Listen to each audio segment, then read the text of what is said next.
அப்படி வாழ வைத்தவர்கள் இன்றைக்கு அவர் உயிருடன் இருக்கும் பொழுது பொதுக்கூட்டங்களில் அதிமுக திமுகவிடம் பணம் வாங்கி கொண்டு வசை பாடினார்கள். இன்றைக்கு அவர்களெல்லாம் புனிதர்கள் போல்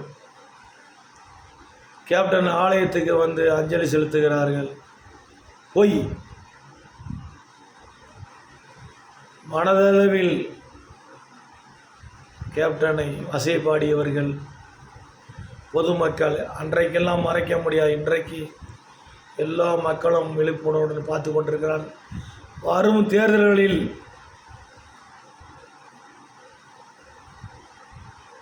தமிழ்நாட்டில் அரசு அமைக்கப்பட்டது ஓமந்தூர் ராமசாமி ரெட்டியார் பக்தவச்சலம், இன்னும் நிறைய சொல்லிக்கொண்டே போகலாம். 1952, 51, 52 நினைக்கிறேன் ஆட்சி அமைத்ததிலிருந்து 2021 வரைக்கும் 4.5 லட்சம் கோடி கடன் தமிழ்நாடு. ஆனால் இந்த 5 ஆண்டுகளில் இதுவரைக்கும் 5 லட்சம் கோடியை தாண்டி விட்டது. இன்னும் இருக்கிறது.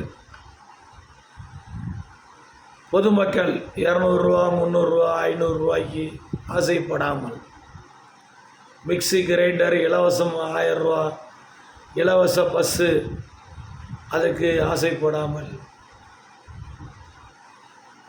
5 ஆண்டுகளுக்கு முன் நாம் மின்சார பில் எவ்வளோ கட்டினோம், சொத்து வரி எவ்வளோ கட்டினோம், ஒரு கணம் சிந்தித்து பார்த்து 5 ஆண்டுகளுக்கு முன் தமிழ்நாட்டில் எப்படி விலைவாசி இருந்தது என்று நினைத்து பார்த்து,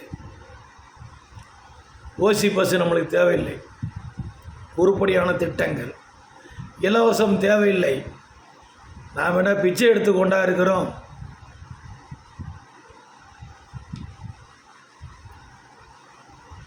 முதலாக நான் தங்கம் வாங்கும் பொழுது 3600 ரூபா, இன்றைக்கு 90. இன்றைக்கு நான் அசோகநகர் புதூரில் கடை வைக்கும் பொழுது 90 வைக்கும் பொழுது ஆடி அமாவாசை 1 கிலோ மட்டன் ஆட்டுக்கறி 40 ரூபாய், இன்றைக்கு 1000 ரூபாய். இதையெல்லாம் மனசில் வைத்து வரும் தேர்தலில் வாக்களியுங்கள். யாருக்கு வாக்களிங்கள் நான் உங்களிடம் கேட்க மாட்டேன். இந்த சின்னத்துக்கு வாக்களிங்கள் என்று கேட்க மாட்டேன். உங்கள் நலனில் யாருக்கு அக்கறை இருக்கிறது?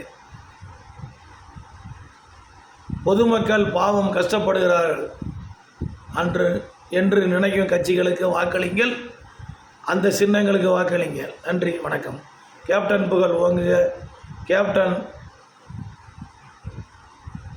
வீர வணக்கம் செலுத்துகின்றோம். கேப்டன் அவர்கள் என்றைக்கும் நல்லவர்கள் நெஞ்சங்களில், தமிழர்கள் நெஞ்சங்களில் என்றைக்கும் வாழ்ந்து கொண்டிருப்பார். நன்றி, வணக்கம். ஜெய் ஹிந்த்.